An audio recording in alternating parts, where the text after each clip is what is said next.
So South Africa is still very much on a mission to woo investors. The JSE will lead an international drive in New York at the 7th annual SA Tomorrow Investor Conference. The delegation is on a mission to prove to investors that the economy is on the right track.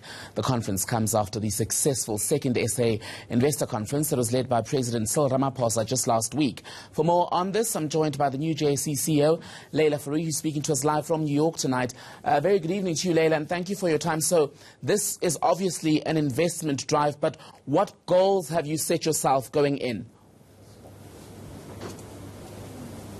Well, I suppose we would define success as creating a positive narrative about the country and encouraging an appetite for inbound investment into the country and inbound flows to the country.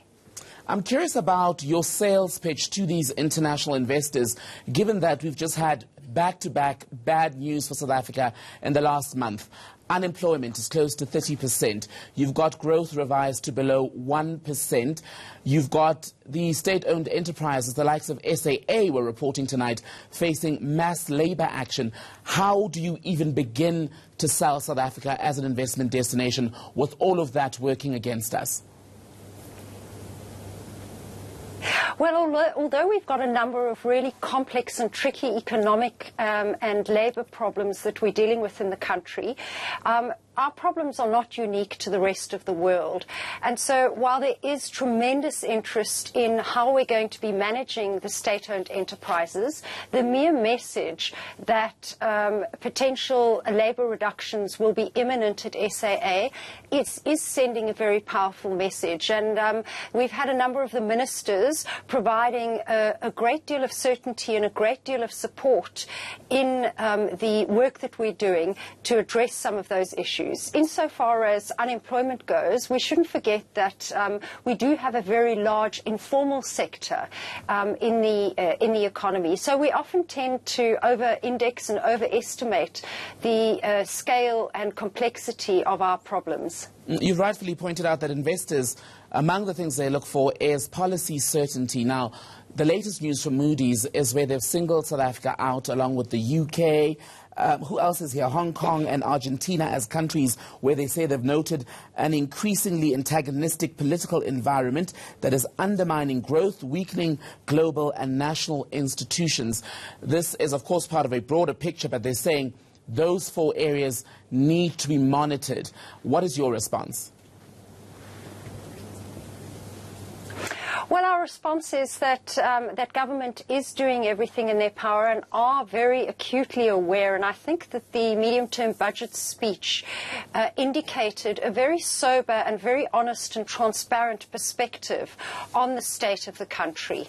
That said, we shouldn't underestimate the importance of policymakers to partner with private sector, together with the trade unions, to start to address some of these thorny issues.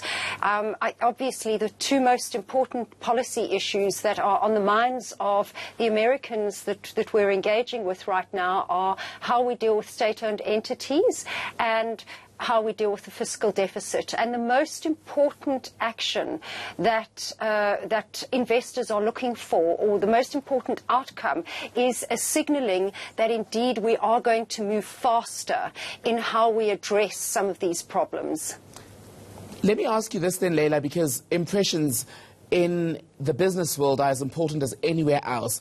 One of your partners in this drive is Old Mutual, a company that has had its fair share of drama this year. You're going with them to New York at a time when the board and the CEO, Peter Moyo, have been at each other's throats. Do you expect that to impact at all on your mission in New York? No, it certainly hasn't. The mission that we are about in New York is not necessarily about any individual, but it's about the collective and how public and private partnership are partnering together and the potential for growth and upside growth. And I think one of the important things is that in an emerging economy, we're not in negative growth territory in the same way and low inflation in the same way that we see developed worlds operating within. I might have missed this just quickly as we wrap up then, Leila. Yes, you're going to be meeting with the global investors at that gathering in New York, but is there a ballpark figure that you're looking at? We haven't outlined any specific ballpark figures, but what we have identified as important is to start changing the rhetoric, changing the appetite to invest back into the country. And I'm personally feeling heartened that there's a great deal of interest in the country, and particularly interest in potentially investing in state-owned entities, should those become restructured, and also in identifying companies with potential high growth opportunities. Leila Fourie, new JSE CEO, Johannesburg Stock Exchange CEO, speaking to us live from New York tonight. Thank you for your time.